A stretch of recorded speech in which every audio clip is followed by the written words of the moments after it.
Welcome back, affiliated listeners. I am excited for today's conversation. When I saw it get scheduled on the calendar, we've got Brett Allcorn here. He's the founder and CEO of Pineapple Products, which, if you're not familiar with them, they are a scaled direct response e-com company, loads of different front-end offers in the supplement space. I'll let Brett tell a bit more about that, but I've known Brett for, we've crossed paths for years now. Always been very impressed with the business you've been building and kind of the behind the scenes stuff that a lot of people probably don't see from the masterminds we've been to and stuff. But Brett, thanks so much for joining, man. Yeah, likewise. Great to be here, Thomas. Yeah, I'd love to just get started a bit, kind of ease into the conversation, if you will, before we go super nerdy. But just I don't think I've ever actually asked you this, but how did you actually get started in like the online marketing space, and what did you do before that? Yeah, it's a good question, and I think I always like to ask other entrepreneurs that because I think it's never how you thought. I was just like, you take any big company out there, and someone just thought of it one day and then was like, I'm going to go do this, and that's usually not totally. It's not like a eureka moment, and it wasn't for me either. It kind of was organic progression of slowly shifting where I wanted to head. And I think it really goes to say like it's good to have a sense of like where you want to go and where you want to end up and even how much money you want to make. I mean, I know there was somebody that I worked with once and they said, tell me exactly how much money you want to make and why and what you're going to do with it all. I think maybe Tony Robbins has something similar to that too that I've heard about. But it at first I was like, well, this seems so dumb. Just show me how to run my business and let's not do this woo-woo inner game mental mindset stuff. And yeah, I mean, now that I look back on it, I'm like, of course, you need to know how much money you want to make because I think ultimately that's where you want to end up because that determines the questions that you ask other successful people. It determines who you think is successful or not successful based on your own definition of where you want to end up. And so, I think to a degree, I ended up where I wanted to end up because this is sort of like subconsciously, consciously where I set my my goals and my, my inner compass, my inner direction to go.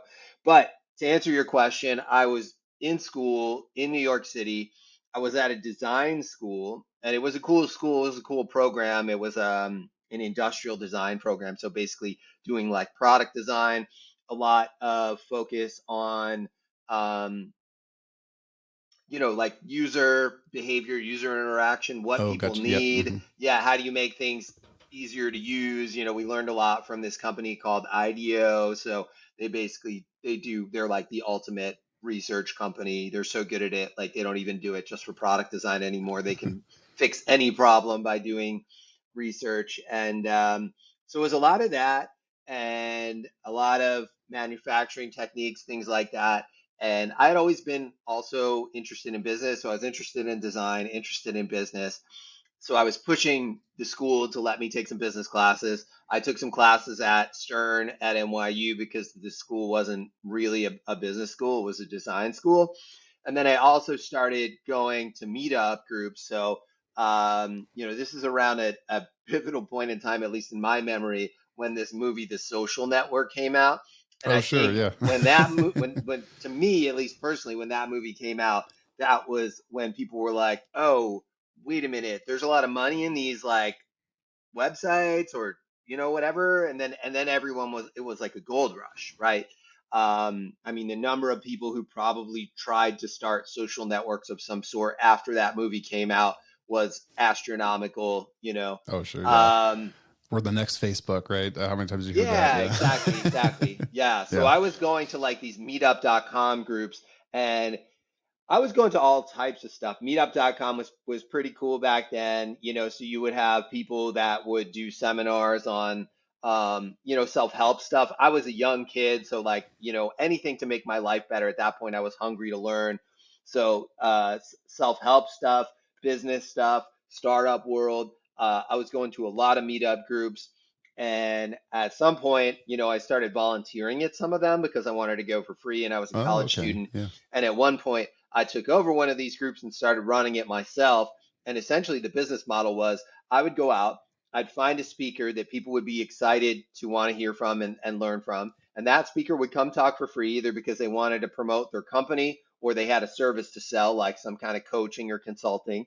So they'd come talk in my group for free. I'd rent out a space.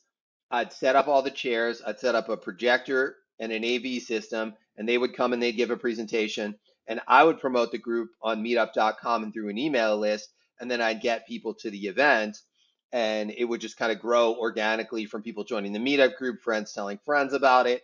And then people started saying, "Hey, I'm going to miss this week. Can you record it and I'll pay you my attendance fee?" So then I had three or Okay. four or five people a week coming, or I'd probably So do you're this doing every weekly 2 weeks. events on this, and then Every 2 weeks, every two yeah. weeks, yeah. Maybe we would get like 100 people max, so it wasn't huge amounts of money, but it was not bad in college. And I guess I didn't totally see it this way at the time, but I was running a business. I was doing my entrepreneur thing, and that was cool. That was your Um, first step into it, yeah. yeah, I don't know about my first step. Like if you want to go all the way back, Oh, sure, sure, yeah. I had a like stand where I was into like collecting rocks. So I sold rocks on the side of the street. And then I went to a really hippy dippy school, and we did an exercise where everyone had a store in a classroom, and you got fake money, and you learned like how the economy worked through like buying stuff from each other. And then me and my friend, who were both entrepreneurial, the next year in that hippy dippy school, we said, we want to open the store again all year round for real money in the class. And that the school is just so laid back that they were like, yeah, sure, totally. They're like, cool, go So ahead. yeah, so me and my friend were making like $300 selling school supplies in our classroom. We were renting videos. I was making incense holders out of clay. It was fun. Yeah, it was fun. So that Yeah. that was the first ever entrepreneurial venture that I had. Oh, So cool, this yeah. was really the second one. Um, and so, yeah, that was the business model. And then once I had the recordings, I said, look, let's take this online because I'm struggling to get more than 100 people on a good week to show up for this thing. I don't see an opportunity to grow this. If I could do this online, maybe it could be, 10 or 100 times as big. Maybe it could be nationwide or global. So I tried to do that, and that was really hard. That really didn't work. I remember there was one guy who came to talk, and he was a consultant, and he had online courses, and he told me, he's like, I'm making $1 million a year with these online courses. And I was like, whoa. So I was like trying to figure out everything this guy was doing. I would talk to him, ask him all these questions, and he would share some information with me here and there. He wasn't, telling me everything, but he'd help me out a little bit. And so that's when I learned about copywriting and sales letters as a business model. And so essentially the Mm. way that works is, and I found this out the hard way because I hired a copywriter. So I asked this guy, I said, what do I do? He's like, well, you can learn copywriting, but you can hire somebody. So I hired somebody for like $10,000 who was recommended. And I said, I've got all these recordings, and I've got people who have agreed to help promote this as an affiliate. But I need a sales letter or a sales page for all these recordings that I have, and I'm going to give them away in a package. And this guy, I gave him 10 grand. He put together this sales page. I said, okay, it looks pretty good. And he even had to help me with more stuff than he was expecting. He's like, this is how you Sure, set up a sure. split test. And yeah, I could do the web page part. I had some tech experience, and I was into computers when I was a kid. So I got that part.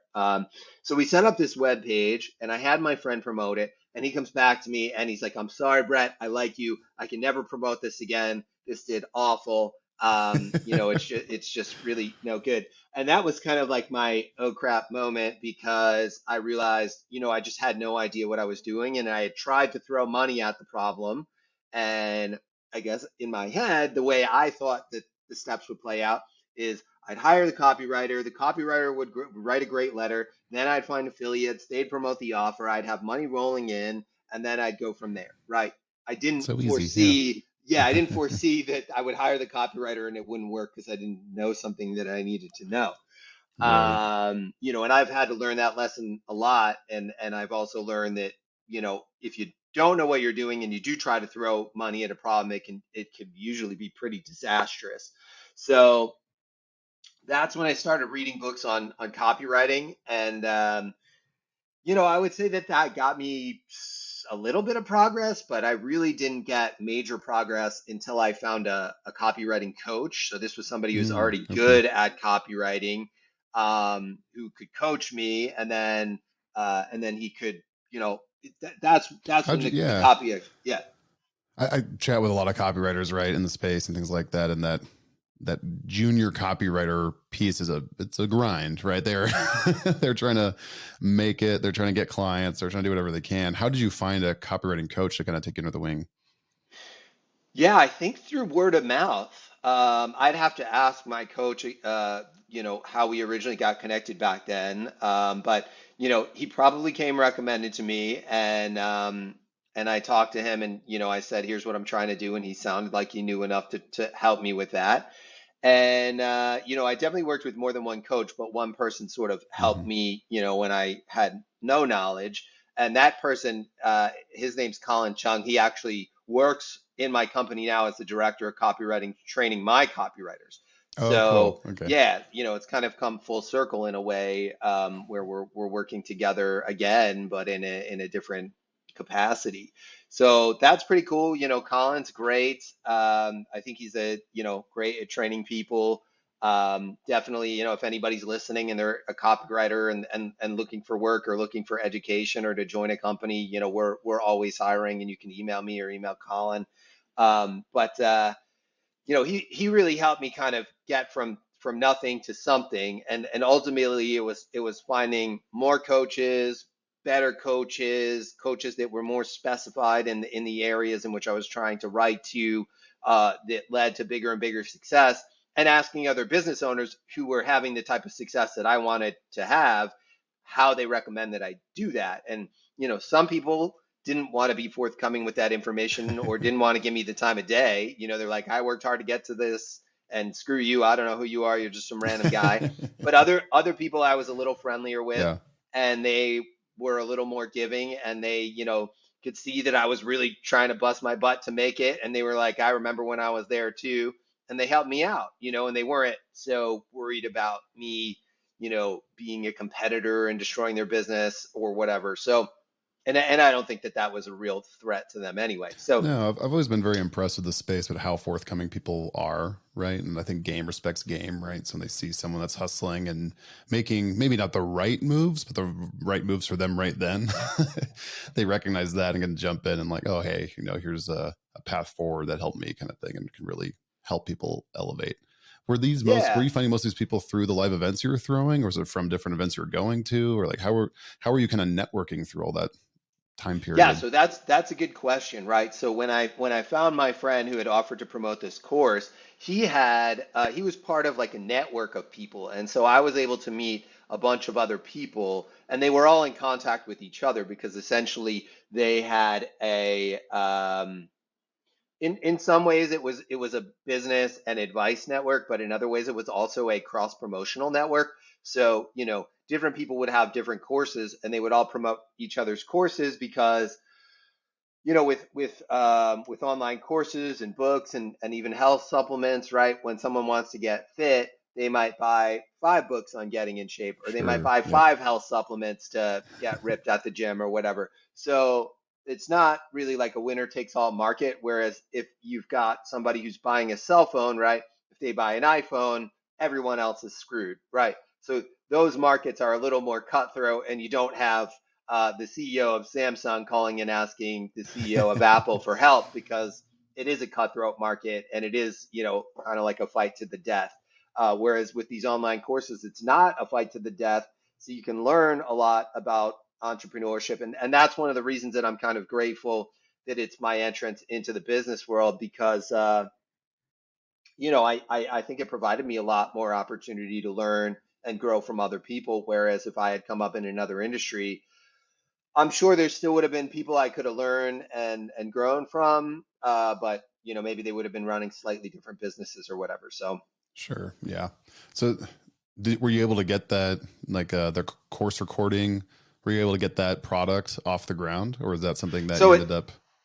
yeah, Mhm. yeah. The big aha moment I think there was working with a copywriting coach to get the copy substantially better, right? And this is one of the reasons why I'm not always a fan of books, is because especially when it comes to building a skill or self growth or whatever, is that oftentimes, if someone can see you, they can diagnose you, right? It'd be like reading a book, a medical textbook, instead of going to the doctor or something like that. Like, it'd just be really inefficient and slow and difficult, and you probably make a lot of mistakes. Whereas the doctor's done this 100 times before, they know what to do.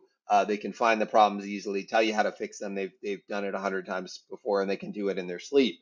So that getting that type of person in my life, like a coach, the right person, right coach, was integral. And then learning that I ultimately I didn't think people really wanted to buy this big group of courses. That it was a lot of random information, and I don't think I was selling it as well as I could have either. I mean, I think I probably could sell it better now, but ultimately, people want to achieve a goal, and they want to have some kind of A to Z system for how to do that, right? So if you have somebody who's teaching you how to be better at a sport or whatever, they're like, I've got a system, I honed it over the years, here's why it's better than anything else. Or, let's say it's a very specific system, like my parents are super into tennis, right? So if some guy's Hmm. got a course just on backhand shots, right? He can be like, look, there's people to go to for forehand and all this stuff, but this is the best thing for backhand, right? I got the best They'd backhand really niche system. down, right? Yeah. Yeah, yeah, yeah. So, Yeah. and he's got a system for how to use it. So here's what you do in all these different situations and why, and proof that it works. And he's also got a system to teach you, right? So he's like, okay, I'm going to give you these drills that are proven to accelerate your learning, and you're going to be able to do these backhand shots too.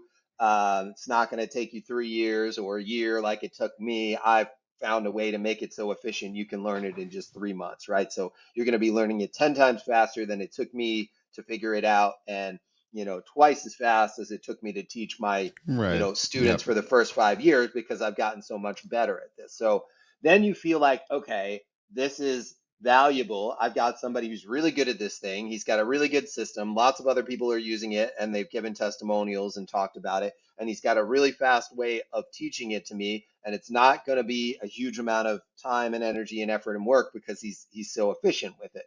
So that's kind of like the bare bones argument for this. And the guy could go into the different things that are different about his system and why it's better, right? Like, if I knew more about tennis, I could probably give you an example.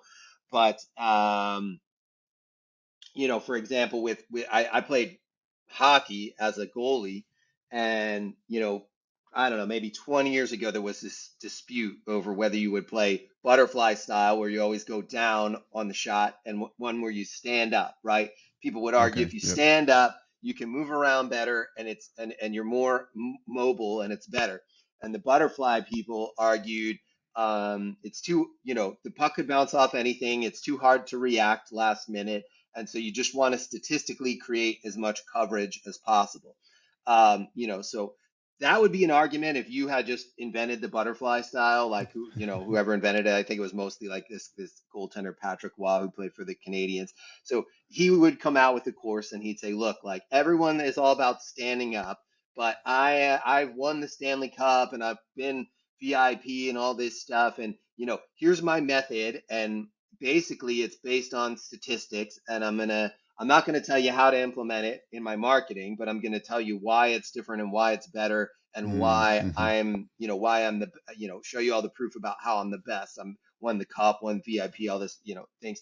So, or MVP. So, that's kind of what a course would be like from that perspective. So I needed to make it more of a course, and let's say, here's just sort Just of library of some things. Yeah. yeah, because it's random, it's random, Yeah. and ultimately it doesn't help people achieve a certain goal, and people want to pay more money to achieve a certain goal, whether it's to obtain some kind of license, to do something, or a skill or an ability, right? People go to college, they want to essentially be certified to be able to do a job. You get a degree in They're getting something. paid more So money than if they'd had it, right? yeah, Yeah. yeah, yeah, yeah. That's a Yeah. big part of it. But also, the college tries to sell them on the idea that the degree is they are guaranteed or certified that they are good at this all of a sudden. So that's what people want to do, right? You want to say, hey, you want to learn guitar, you want to learn tennis, you want to be certified good at this thing, and it's going to be better than anyone else does it, and here's why. Gotcha. No, and so that sounds like that was a big aha kind of, not maybe moment, but that was like your aha journey a bit Massive. to Yeah, getting that combined right. with the Yeah. copywriting skills, that was what success Yeah. was. It's really And then nailing I down the USP mhm. of a product and the benefits and the features, how you deliver that to somebody in a way that's compelling. And so from there, how did you go from digital course to now where you're at, which is very established, supplement brand? It's a kind of a, I've seen the pivot before, but I don't know if I've seen it done at the scale you've done it from that different type of business model. Yeah, I mean, so I was probably not, not one of the most advanced or senior people in this world, but I started to get to know the players and who was doing well and, kind of make a mental chart about how much money everyone was making and who was where in the leaderboard, if you want to think of it like that. So, I there were definitely people in the world that I was in that were making about $20 million a year, and then there was one guy who was going well above that, Are you talking? Sorry, are headed you talking like towards company gross revenue? Or are you talking take or like? yeah, Hmm. yeah, gross revenue. There was one guy headed, to 30, 40, and eventually 50 million, and he had moved on to health supplements and just in general health topics, health ebooks, that sort of thing. So uh, I was seeing tremendous growth. That was actually the same person that told me they were making $1 million a year and got me Oh, into this in the interesting. Okay, first it's the place, same. right? So Yeah. yeah, that was somebody who had always sort of been very innovative, head of the pack, that sort of thing. And I saw them and some other very smart people both move to health supplements at the same time. And I said, this is, if both these people are doing this at the same time, this is significant, right? Gotcha. Yeah. And I probably didn't move as fast as I could have. Like I was, slow to figure it out, slow to get over there, all those things. How'd you stay in touch with these people? Was it something you're just noticing online, like on Facebook, or is it something that you're talking with them regularly? Is it a mix of both? I think the people that were kind of like second tier, I was, I would be in touch with them regularly. I could hop on a call with them. They would help me. They were significantly ahead of where I was, but they were nice Hmm. enough to help me, and we had some kind of business relationship going. And then for these people that, the guy who told me he was making a million and then went on to 50 and doing health supplements in this other health supplement company. I was in touch with them less, and I got the sense that I don't know, they were having so much success they didn't and very few other people were having success like that they Hmm. clammed up about what they were doing, what their strategy was, all things like Sure. that. So but I could see generally what they were doing. So I knew generally I had to head in that direction. Putting all the pieces together was more difficult. Yeah, so let's walk through that a little bit. When you were making this shift, then did you sunset your digital course company, or does that still exist? And did you pivot? Like, what was that transition like going from online course digital company to supplement company? I know it's a big Uh, question, but yeah, it we can wasn't check it down. Yeah. really, yeah, it wasn't that difficult. Like some people say, well, you've got to figure out how to make the supplements and do fulfillment and things like that. I mean, I didn't find it to be an incredibly complex problem to solve just because I think the infrastructure for those types of businesses is pretty soundly set up. I mean, you can go to a health supplement manufacturer and they want your business and you're just going to say, well, I don't really know anything about this, I just want something that's going to boost your immune system, and they'll just come up with it for you, because they want Sure. your business. You don't have So to be a I would doctor to formulate something, right? You can lean on people. Yeah. yeah, yeah, Yeah. and you can do your own research about which ingredients are good. I mean, it can be tough to navigate the results of studies on a Hmm. deep level, but you could at least find articles about certain supplements, nutrients, foods, and quotes from those studies that uh, helps get started. But ultimately, yeah, you can also go to the manufacturer, and the manufacturer can put together a formula for you and say, hey, if you want something unique, we thought maybe this would help, and they'll try to do something to help you get started.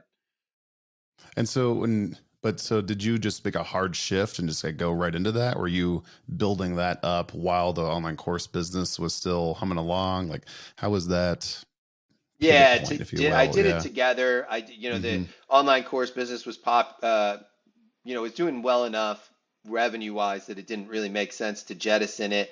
And I was able to use people that were working on that business to work on the new business. So, when I said like things kind of evolved organically, it wasn't like that aha moment where it's like, well, Brett just woke up one day and said, I'm going to create this health supplement company and then went and did it. And, it didn't happen like Yeah. that. And I don't necessarily think it happens like that for a lot of people. Like the way that they ended up where they ended up, you're probably not going to guess it. So for me, it was, I wanted supplemental education in college, started going to all these meetup groups, started running one, met this guy who was having success as a consultant, selling online courses, tried to do it myself, failed, got more help, more advice from people, got it right the next time, built and grew that business, and then watched what the big guys were doing and followed in their footsteps. That was, like I gave a presentation recently at the Traffic and Conversion Summit, and that Hmm. was one of my big things, right? It's a simple thing, but I was looking towards what these big players were doing. And I wouldn't say that that's like public knowledge, right? It's not like on somebody's blog somewhere or on the cover of a newspaper that these companies are making a change to health supplements. I mean, in a way, I had some insider knowledge because I knew friends of friends, and they're like, these guys are doing pretty Yeah. good. They You were would. doing, yeah, Mhm. you get like numbers from people and stuff, so you'd be like, okay, I don't think this is BS. So knowing where the ball is headed or the hockey puck is headed, I think that's critical, right? Like if someone asked me, like, you got to go into a new industry, you can't go in this industry, you got to start from scratch. What would you do? I would try to network like crazy to understand what who's making the most money there and what direction things are headed so that I can aim, ideally ahead of where those other people are headed, where they're trying to get to in an effort to catch up to where they are. So I don't want to just, catch up a step by step because it would be too slow. It would take me too long to get to where they got to. And Yeah. by You'd the be in a time business that I for 10 got there, years before you got somewhere. Yeah. It'd be. yeah, and sometimes that's too slow, right? The problem is the Hmm. world is always changing. So if you get to where someone is now in 10 years, that business opportunity might not be there anymore. And part of the reason is, the world changes, but the other part of the reason is there might be 50 other people like you who are all thinking like you are, moving at the pace that you're moving, and there's just not a big enough market for 50 people. So, Sure. You've got to be yeah, able to disrupt fast. Yeah. yeah. Or So, catch up to people quickly.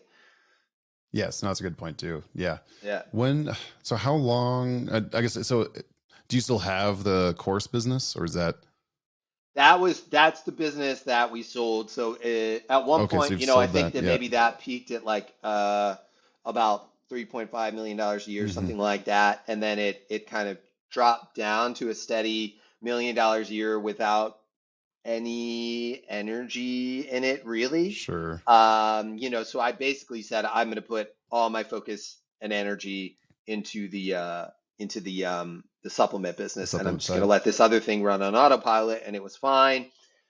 And then, at some point I said, look, I think this is actually kind of a distraction. And I think it would be better to not have to worry about all these products and things and just not have to worry about this and turn the page, mostly to increase focus, right? To clear Mm. the playing field so that there's, one one specific goal. So that was what ended up happening. Ended up finding somebody who had bought a couple other businesses and that I knew, and I had approached him, and he just said he was interested, and we were able to work out a deal that I thought was pretty fair. And so yeah, so that deal was done in March, and now um, Oh, that was this I think year, it's so that's pretty recent. Yeah. yeah. Hmm. So it's good. We're able to focus more on the task at hand, and I think that's good. You want everybody looking eyes on the goal, rowing in the same direction, and it's great to have that. So Yeah, no, I appreciate you saying that because I see a lot of solopreneurs that try to do multiple businesses, right? And that's hard in itself. Then I've seen too where internal teams are getting pulled in different directions, where they've got split focus, trying to build very different things, even inside a single business, let alone two. So there's something there. When you sold the business, I'm just curious, did you have employees that were a part of that also went, or is it just kind of the assets in the business and they just built the up the teams assets, again? Yeah. yeah. Okay. At that point, everyone was had moved over to working on the health supplements. So Gotcha. Yeah. So it sounds like it was less of a big pain point for you to sell. I mean, like I just need to get rid of this. It's more of just a, hey, this is fine where it is. Someone else could do a lot better with it. We're going this way. yeah, Okay. definitely. That's really okay. That's really intriguing. Yeah. And was that, I imagine, is that the first business you've sold? Yeah, Hmm. yeah. Yeah, and it was not really one of these things where I'm like, I'm going to build this business to sell it in five Hmm. years. Like it was definitely not one of those situations. So, What are some, since it's so fresh for you, gosh, I'm just the podcasts are evergreen. It's November 2022, so you sold in March 2022. What are some things you would tell someone looking to sell a digital business, right? Like that they might need to think about that you just went through. What are some big like, oh man, I wish I would have done that a little differently. I don't know. I don't really have any regrets. Like I had Oh, nice, went smooth. um You're like, yeah, yeah, yeah. I actually been on the other side of trying to acquire someone else's business because they had approached me about it to see if I was interested, and I was, and they ended up selling to this other guy that I sold to as well instead. But I had gone through the motions a little bit on the buyer side. Um, and yeah, I mean, I don't know that, this was pretty simple for me. I mean, I knew that this guy had bought a bunch of other businesses. I kind of could verify. And Um, did you and just so when you went out that way, were you just like, did you just put out feelers, or did you know these people already that were like kind of merger and acquisition focused, or like how did you kind of start that process? You just kind of hit close friends and contacts to say like, hey, I'm interested in selling this, and went from there. no, I just went right to this one guy who had Oh, bought cool. Yeah. my other friend's business, and he just Yeah. said, "Yeah, I'm interested," and that was it. And I don't know, it's good to I look, I think the price was fair. There was no bidding war or anything like that. I didn't really see a need at the price range I was looking at to create any kind of bidding war. Um, Yeah. Keep it I simple and yeah, yeah, feel good about it. exactly. Hmm. Yeah, sometimes it's not people don't see it as worth the effort to go and put that out there, and I didn't know anybody immediately offhand that I thought might be interested. So it took I figured it would take a lot of time and work to network and try to dig up people, and they probably wouldn't be as well equipped to handle the purchase as this person. Like one thing that I thought was good was I wanted someone who had already done this before and made it work, Hmm. because you want the sale to go successfully, because if some of the payments are going to be paid over time from income of the business, are dependent on the business continuing to perform a certain way. You want somebody who's going to be able to run the business and is not going to That screw makes up and sense. go Yeah. If they just bankrupt, pick or it up or and yeah. drop it, then Yeah, yeah. you could not get paid all the money that you wanted to. So, to me, like, just knowing I could trust the buyer to run the business well was important. No, I love that. It sounds like people for you have been a big part of your growth, right? The networking and like the connections and relationships you have in the space and outside the space.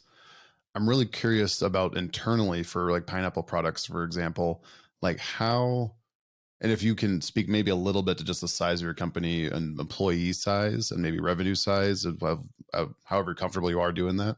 I'm just curious on the operational piece? Because it sounds like you've got a pretty steady hand on the people side of things, and I imagine that bleeds over to your business operations too. Yeah, I mean, if you asked me this year, I'd probably say, you know, my grip is not that steady, but you know, I'm learning, right? You know, I think part of learning is making a lot of mistakes, and you know, I think one thing everyone should understand who's listening to this podcast is the idea of split testing, right? And to me, I mean, obviously, you try to do it intelligently, you come up with ideas that sound good, but you know, you split test 10 different ideas and you know, maybe two of them are going to be good and two will be okay and two will be meaningless and four will be really bad. You know, so you're really only going to get two big wins or one big win from 10 things that you test, even if you test well. At least that's what I find. So you know, I find that it's been the same with people. You know, I'll say, well, we could do it this way or do it that way, and we might try it out. You know, and obviously, I try to do it intelligently. I try to look at what other companies are doing, try to ask other companies like, how do you do it? How do you solve this problem? What does your company structure look like? Um, you know, try to understand that, or hey, we've got this problem in this department, like how did you solve this problem with this department, right? So you know, you can definitely try to solve it yourself, but I think that that's oftentimes one of the worst things you could do if someone's already come up with a solution, right? Because just because, like I said, if you're going to split test something, you're going to get it wrong like 80% of the time, right? So unless you're a genius, and I don't think like I really am, then I'm going to come up with good ideas, but they're not going to be genius level ideas. And so I'm going to try to implement things, and it's probably going to fail a lot, and it's going to take a lot of hard work and sticking with it and grinding. And what if we try it this way and try it this way and try it this way and try it this way, and then oh, okay, we finally got it. You know, and a lot of business is just that.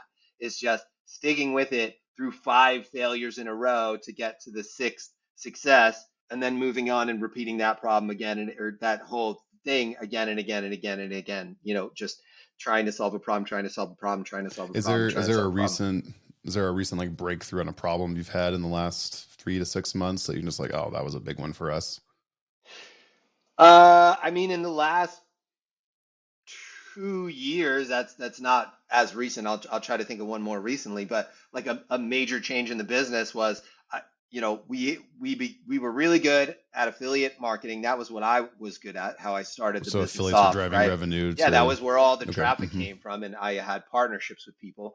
And then, you know, I was very good at copywriting, right? And combining those two things, copy had to be really amazing, and the offer and the product had to be really amazing, and then you had to have good, relevant traffic. You know, but everybody I knew who was blasting off beyond where I was had major tier one traffic sources working. And so I probably tried to crack that code for, I don't know, a year and a half. And it was frustrating and brutal. And I spent ungodly sums of money on it.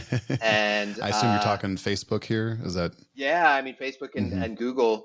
So you know, I mean, I can't tell you how many things I tried that failed, and it was like failure after failure after failure after failure after like sort of kind of small meaningless success that doesn't really move the needle, and then failure and then failure. So uh, um, you know, but around 2 years ago, we had a breakthrough and we started doing really well on YouTube. And this was during a time when not nearly as many people were talking about it, right? I had sure. heard through Mm-hmm. the grapevine a friend was having some success on YouTube. I thought it sounded crazy. I talked to him. He helped me out, which was integral. And then he told me who he learned this from. And then that guy helped us out. And then, you know, we started working with another consultant who was super helpful. And that was like a turning point. And then we got the right agency for Facebook after, you know, I don't know, 10 strikeouts. And all that stuff really took off like around December, January 2021. You know, and that really like changed my business and my business trajectory Sure. Yeah. immensely, right? And I knew it was possible because I knew other people were doing it. So that's what kept me going, to solve that problem. I always ask myself, like, if I had to do it all over again, how would I do it? And I probably just, if I could, try to get in touch with the people that were already having the kind of success that I wanted to have and asking them, you know, I'm banging my head against the wall trying to figure this out. Can you throw me a bone? Like, you don't have to give me your employees or anything like that, but could Sure, I just like talk, yeah, what am like I missing anything, here? where can I Yeah. get started? Hmm. Yeah. So, it kind of just, it's funny, like how the better you get at business, the more simplistic the advice becomes. Just, oh yeah, just go ask somebody who's already doing what you want to do, how they're doing it, Oh, yeah. but Dan, that's obvious. Thanks for that. Great tip. Well, no, Um, I think it's worth saying because I mean, I parrot that a lot too to people. It's like you got a network. Like it seems like everyone wants to be a keyboard warrior to a degree and like figure it out themselves. But if oh you man, network, if you that's can ask for really one of the help, get worst things. mentorship. Yeah. Yeah. Yeah, I mean, Hmm. trying to figure it out in a void is it's It's so doable, dangerous. but it's just, yeah, it's a It's long gonna road to take you hoe. 10 Yeah. times as long, and you Hmm. ultimately won't succeed. Like if you want to, to catch up to where people are, you're gonna have to ask people for help or figure out what they're doing one way or another, right? Talk to other people. How did they Sure. have this success? Oh, I know that guy. He hired this agency. Whatever it is, like you got to try to figure it out with all your might, and talking to other people, the right people, is what's going to make a difference. So That's huge. And I'd love to go back to that traffic piece really quick. So when you were before you figured out I call it cold traffic, before you figured out the media buying, it sounds like,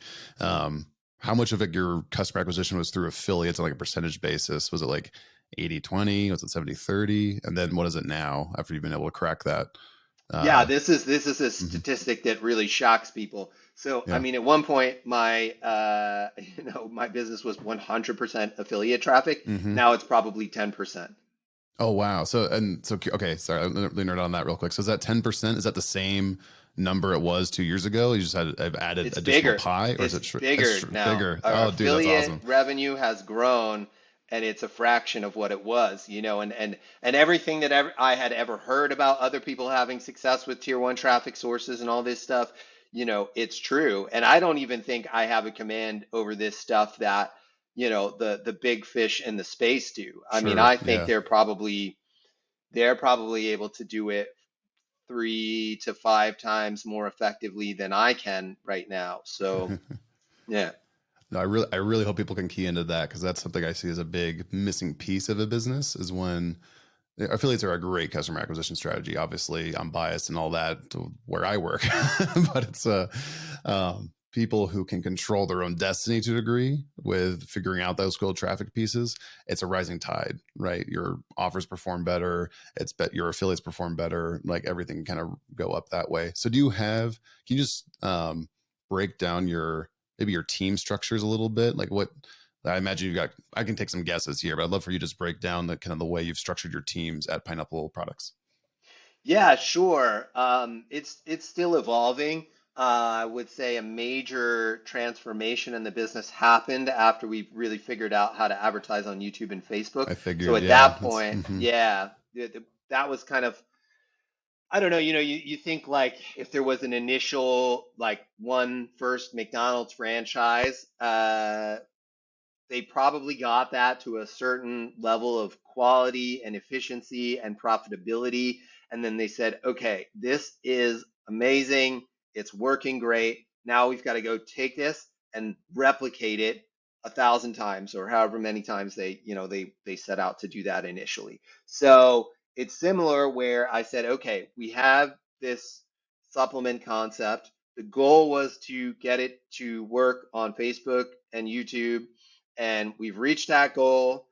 We've hit the revenue numbers that I fantasized about hitting, or hoped that I would hit, or saw other people hitting. So we got there. We did it. We proved that it could work, because for a long time I would go to people and I would say, well, why do I keep striking out on Facebook and YouTube? What am I missing? What are these other guys doing? And I would try to get advice from anybody, and some people would just say, hey, look, like your products Your product just Sure. must not be the right Facebook hates product. it, but or yeah. Yeah, yeah, yeah. And that ended up totally not being the case. Like my gut was it, I thought the product was good because it was working great with affiliates. And I'm like, well, look, if a bunch of people want to buy this and they think it's, It's a pretty they good think it's sign. in, Yeah. yeah, yeah, like, Yeah. that should transfer over. Hmm. So it took a while to crack the code and ultimately prove that the product was something that would work on those tier one traffic sources. And then once we proved that, then I said, okay, I think we've got it figured out, and this is a repeatable formula, and we can now go and we can do this for other products. So now the thing to do is to go make more products. So that triggered a redesign of what the team should look like. And then I said, well, we've got to become a company that went from trying to advertise one product online to being a company that can now create more products every year and just have a system of creating products.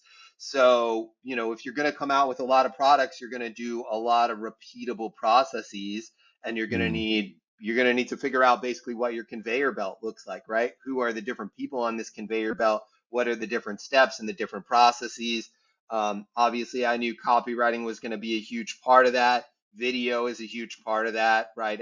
Everything these days is all trended um, very strongly towards video. Sometimes it's high quality video. Sometimes it's more like user generated content and things like that. But all video, and you need to direct what type of video you want to come up with and edit it and render it and publish it in the various formats that you need it. So you need a video team. You need somebody if you're doing health supplements doing product development. So you need a way to develop products, research products, right? It's a big industry, and it can be tough to navigate, maybe not as much as some other industries, but you've got private manufacturers that are developing proprietary formulas that you have to pay extra money for, but sometimes have some really cool studies. And then you've got Hmm. more generic, more available stuff, and that stuff is way cheaper and will really bring down the cost of your product. But you've got to sort through all these studies and find out, are these studies legitimate or not? And then we've got doctors that we work with, and they want to see the studies too and make sure the studies reach a certain level of quality and legitimacy, because there's a lot of studies out there that are like done paid for by the manufacturer that might be on like 12 people, and it's not that great of a study. So we've got on the conveyor belt, we've got product development, we've got copywriting, we've got video team, and then on the operation side of things, just making sure that the business is working, having the right finance team. That's really my big project right now is Hmm. is that and data. Making sure we have access to all the reports and can say, someone can say, well, I want to look at it Yeah. What this do you? way or add this Hmm. thing. Yeah. Are you using any data like BI tool, or are you kind of building everything just like with Excel monkeys and stuff, or like what are you liking right now on the data side? Yeah, I shouldn't really give any advice on that because I No, you're don't good. really Yeah. feel like I've conquered this. I mean, this is gonna, talk about, another area in which I failed like 5 times in a row, has been this area. So, I mean, the one thing is every time I fail, I say like, let's think about this. Why did this go wrong, right? Let's talk to the person who couldn't do the job and ask them what they think the problem is. Let's talk to other people who are watching from the outside and ask them what they think the problem is. Let's go talk to BI experts and ask them what they think your problem is. So you just asking everybody like, what do you think? What do you think? What do you think? And then you say, okay, I think I figured out what's wrong. Let's try to do version 2.0 and then version 3.0. Are you And trying to like back into a key metric that you're like? Oftentimes it's like LTV or AOV or like the gross oh, or like definitely, net yeah, profit margin. Yeah, is it yeah. I mean, one what's of the the things main that thing for you there?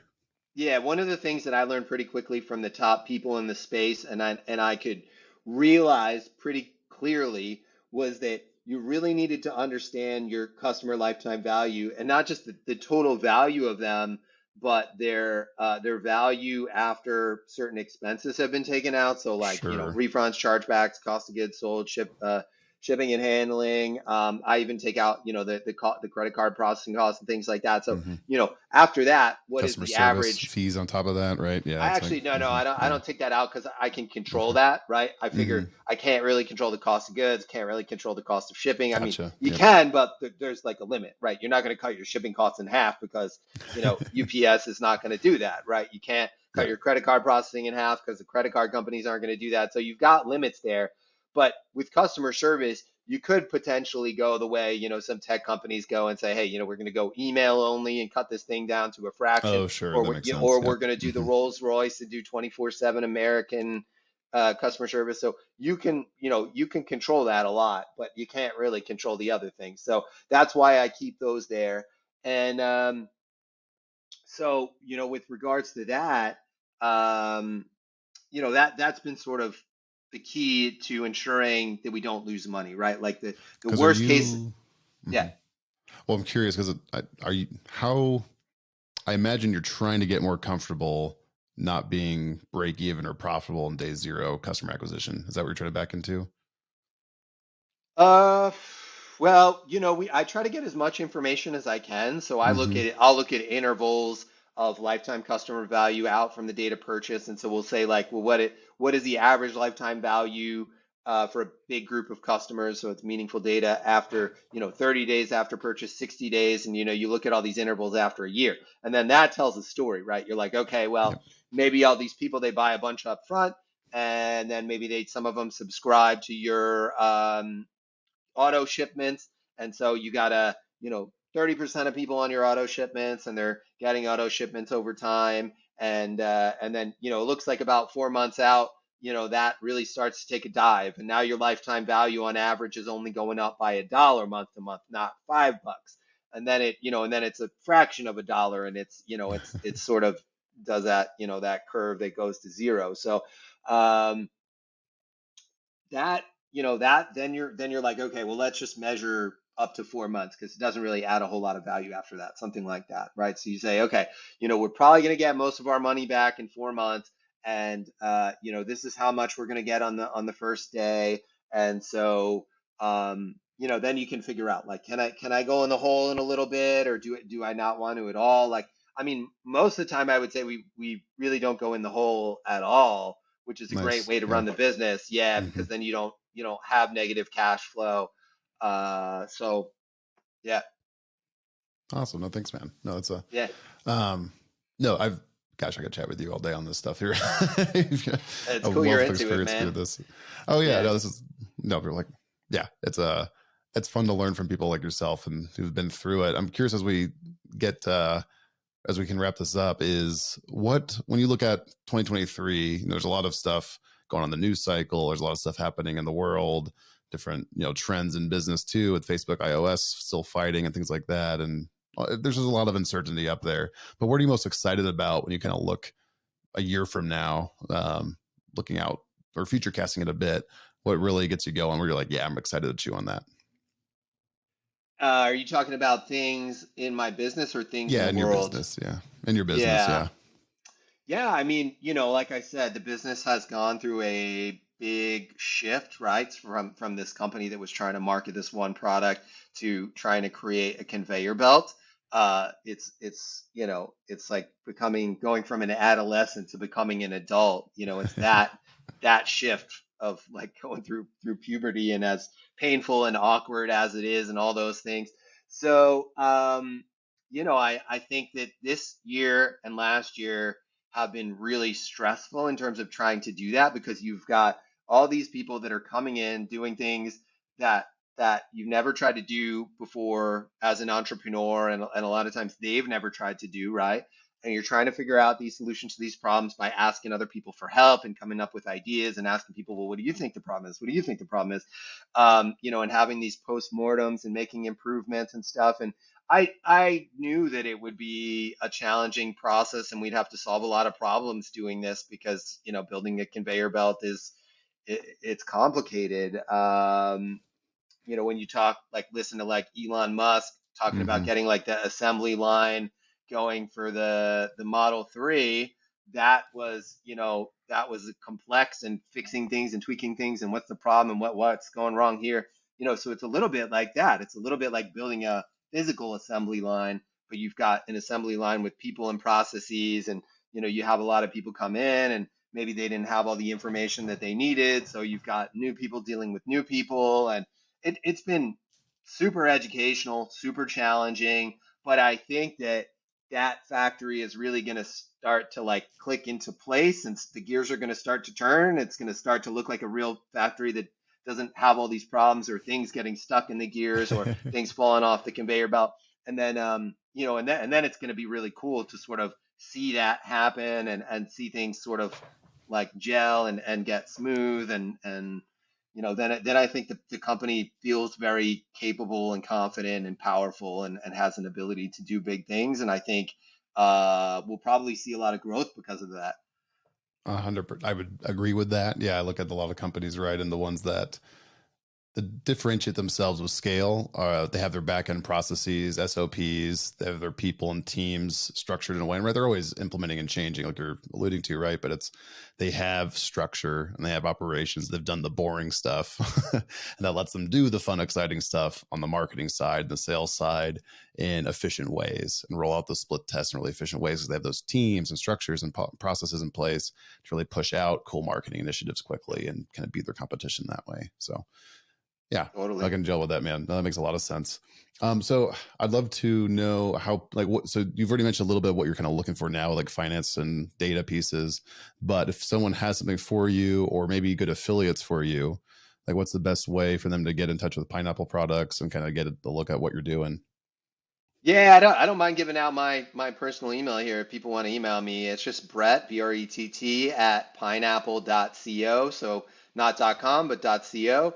I would say we're always looking for, acquisition specialists, media buyers, to hire, always looking for people for our copywriting team. And, like I said, I got the guy who trained me personally here. So I think it's a great, sort of like unparalleled learning environment for copywriters who really want to excel at their craft.